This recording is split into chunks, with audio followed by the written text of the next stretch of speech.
How much of the body is there? It's the whole. She's whole. When Casey Childers and his girlfriend Shantel Edlund hit the road in early November of 2021, they were on a mission. It was a drug dealer's version of a business trip.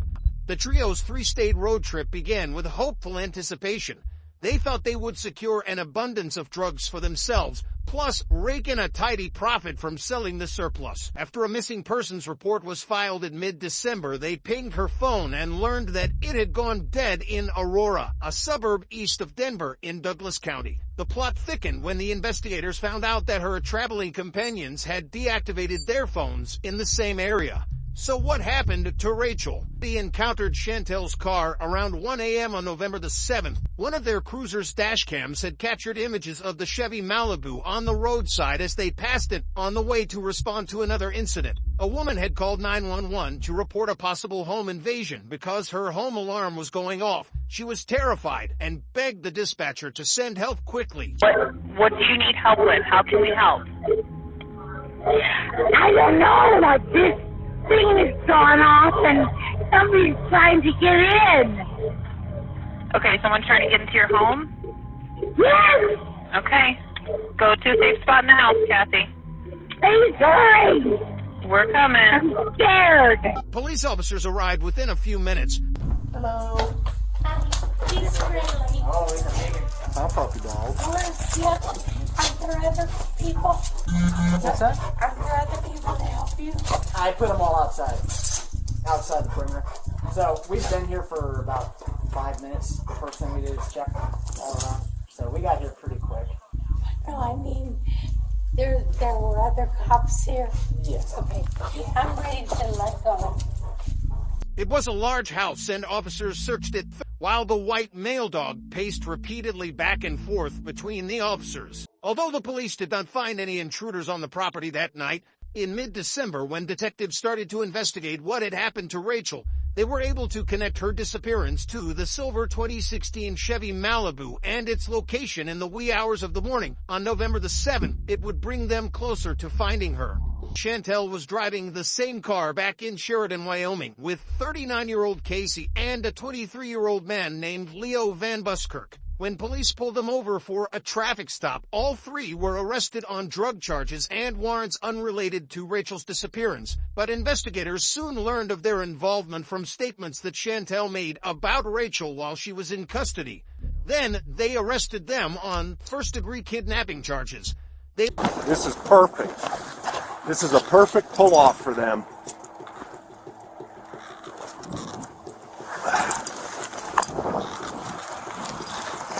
Finding Rachel among the rocky terrain in the pitch black of night proved impossible. The next day was New Year's Eve, but the upcoming holiday did not slow the searchers down. Dashcam video that had captured the footage of Shantel's car back in November, so they could pinpoint the location of Rachel's body. They resumed their mission again, and this time were able to use drones to conduct an aerial search. Rachel was found south of Franktown in Douglas County, on the east side of Highway 83 and north of the East Rim Road near mile marker 48. The search and rescue team was mystified as to how the perpetrators had managed to get Rachel down the hillside and over a barbed wire fence in the middle of the night. Shantel Edlund and Leo Van Busker. That included their public defenders, along with the prosecutor and detectives. Proffers are used to obtain information from defendants in exchange for better plea deals, such as reduced charges and more favorable sentencing recommendations. It was during these sessions that the nitty-gritty details of Rachel's demise came to light. Shantel Edlund was the first to offer in a proffer. The meeting took place on April the 20th, 2022, about 6 months after Rachel Holman was murdered. Shantel began telling her story. When they rolled into Denver in November, they stayed in various hotels and partied with other friends who were also in the area. The trip was going as planned until one of their cohorts dropped a bomb on Casey. Rachel had attempted to go over his head to buy drugs. Not only that, but she tried to leapfrog over Casey's supplier Sean to directly access Sean's plug, a man who went by the name of Flame. In the drug world, a plug describes a person who can connect buyers with drugs. Everything that I said in the first interview was correct up until the point when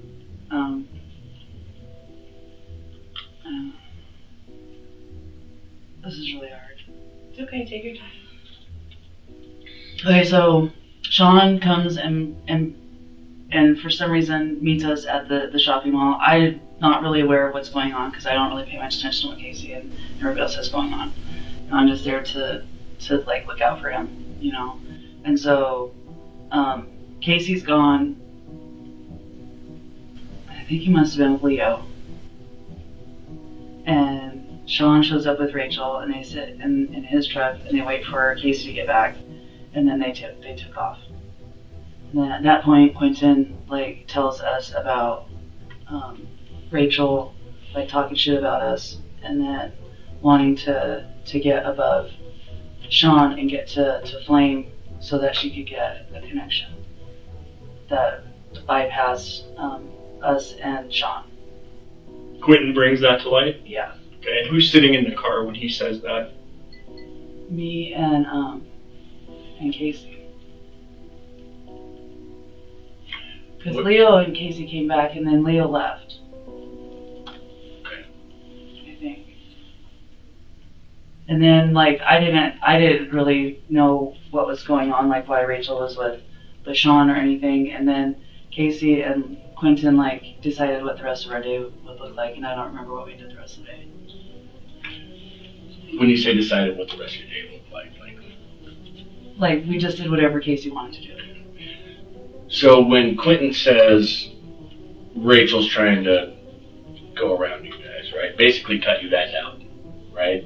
That's one, taking profit away from you guys. Right. Right? And two, it could also take your connect away depending on how much business that she wants, right? He might just mess with her, not mess with you. Same thing with Sean, your connect, right? That hooks you up with Flame. What was Casey's reaction? He was pissed.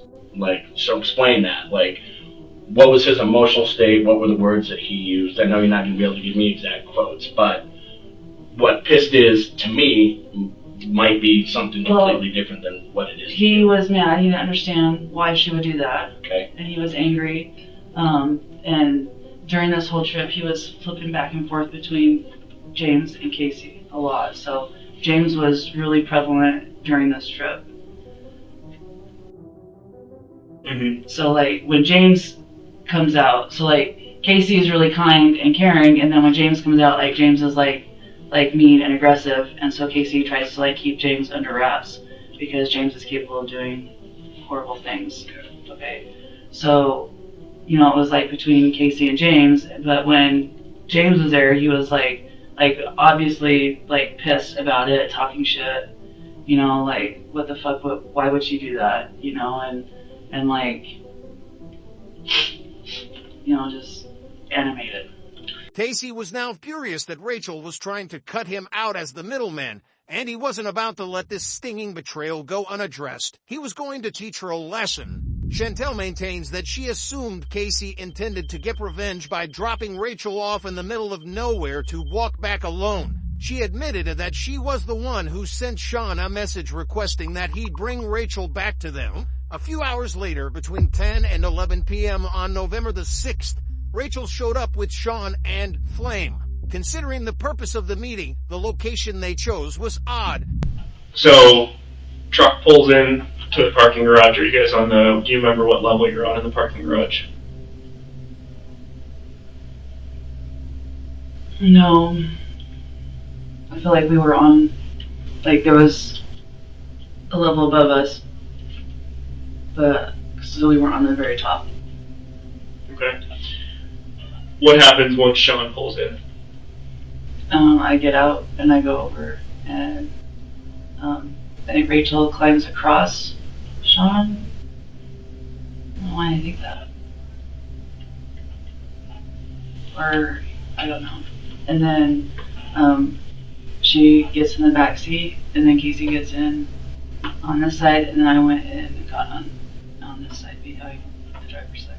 Okay, so, and just so I'm clear, you're talking, and what car specifically did you guys get into? My car. Okay. The Malibu. The Malibu. And in the back seat, it's Casey, Rachel in the middle seat, yourself, and then who's driving? Leo. Leo. Okay. Leo was fully aware at this point what's going down. Okay. He had to have been. She said, sorry, what did you say? He Had had to have been, yeah. because he's there. He's there, and I had told him that we were going to drop her off. And he didn't say anything to that? No. Okay. For his part, Leo tried to minimize his involvement with the group. He claimed he didn't really know Rachel or Sean and had never met Flame before. He said he knew Casey and Shantel and was aware that they owned guns, but said that he didn't know where the guns were that night. Shantel and Casey were so fond of their firearms that they even gave them names, Pistol Pete and Gat Marie, respectively. Anything else in like the relationship dynamics or So like as far as like relationship dynamics, like I mean, I'm friends with these people, but this is like right after I met them. Like I wasn't like good friends with them until like right before you guys arrested us all, and even then it was kind of like a tense situation. It's like me and Casey are homies because Casey likes to act like a 20-year-old. I was a 20-year-old trying to have fun and like get high. They are my drug dealers. I sell drugs for them. Like there's that dynamic in there. They're always fighting. So like I said, they were fighting before that night even really started. So anything that they did at that point wasn't different, I guess. Then like tweakers are spontaneous. Like Casey's a twitchy tweaker anyway, so like he's always doing sporadic like random shit. Chantel's a tweaker that thinks she's smarter than everybody and like won't let anybody in on her thoughts, so she's never talking to anybody except like who she wants to talk to. I guess clueless, but more so like I'm just trying to have fun. Like I'm trying to relax and like have fun when I'm getting high.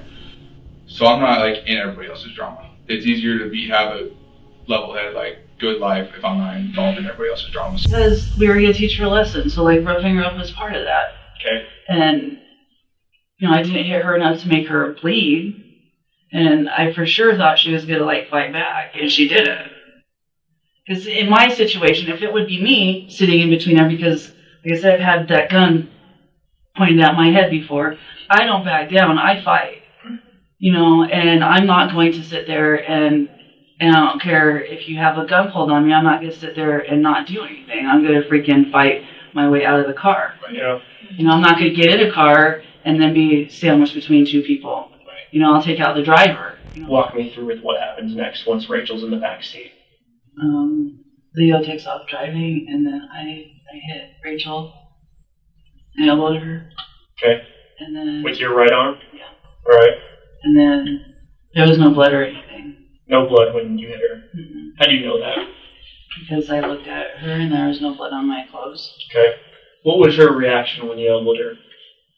She didn't have a reaction. It was really weird. Even when Casey was talking to her, she was just, like, not there. She answered a little bit, to Casey when he was talking to her about, like, why she would go above him, and he was trying to help her out, you know, and everything, and she just kind of looked at him, like, she didn't really say much. Was she scared? I didn't get the sense that she was scared. Her reaction would not have been my reaction at all. So it was really odd to me, and I remember thinking, it's really weird, like, why isn't she, like, arguing or fighting? You know, I was expecting her to hit me back, you know, and then she didn't. She just sat there. She also admitted to the prosecutor and detectives that she had lied in the initial interview that she had with police when she pretended she didn't know Rachel had been murdered that night. This is where I lied in the first interview. I already knew that she was dead, obviously, when I first talked to you guys. I was trying to protect Casey, but when I pulled over, I said to begin with that all of us got out of the car, but all of us didn't get out of the car. Leo and Casey got out of the car with Rachel, and then they told me to go and turn around and come back. So they got out, and then I took off, but there was like lots of cops and everything out there at this time, and so I dropped them off, and then I leave them and I like pull out. I go all the way up to the stop sign and I turn around and I came back and then I didn't see anybody walking. And so I turned around again and then I kind of pulled over where we had parked, and then a cruiser came by and he flipped around, and so I took off and I drove all the way down to that stop sign, and then I turned off onto a road, and that cruiser was still behind me. I had like a pound of dope on me and I'm like super freaked out, and I think one of my taillights was out, or when my headlight was out. I was having issues with my lights on my car, and then so I had turned, and then I turned on another road and I like parked behind this barn, and I sat there for like 3 hours. And then when I came out of the barn, like out of there, I went and I was like hollering for them, and I drove up and down.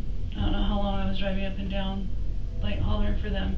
And I sent Sean a message asking if he had heard anything from Casey.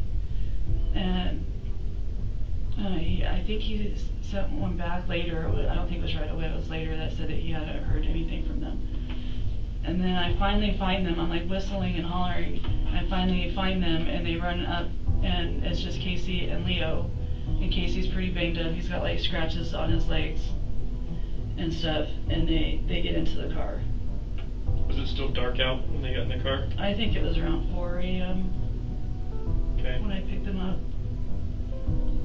But they thought I left them. They thought I freaked out and I left them. Well, I did freak out because I thought that I was going to get pulled over and get caught with a bunch of methamphetamines. When they get into the car, what happens? What's the conversation? Casey thought that the whistling was Rachel, that she was haunting him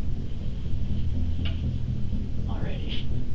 Many of the details they supplied were the same, but there was one significant inconsistency in their stories. Leo tried to distance himself from Rachel's murder. He said he knew nothing about it, and didn't find out that she had been killed until police spoke with him about it in December. Detectives pushed him to admit that he had played a bigger role than he was willing to admit. Leo did not waver from his story. He continued to deny having any involvement in Rachel's death, but investigators remained skeptical. They wondered aloud if maybe he was trying to protect Casey, or was he trying to protect himself? After hearing Shantel's statements, there was one final task to complete in the proffer session. The detective asked her to identify the victim and each suspect out of a 6-pack of photo lineups. The exercise revealed that Casey's brutal killing of Rachel had not diminished her adoration of him one bit. She was still clearly smitten when his photo was presented. This is the first one I'll show you. Do you know anybody in that? That's Rachel. Okay. Would you mind just circling You guys okay with that? the picture and then just writing next to it with your initials? Circle that. Yep. Okay. Thank you.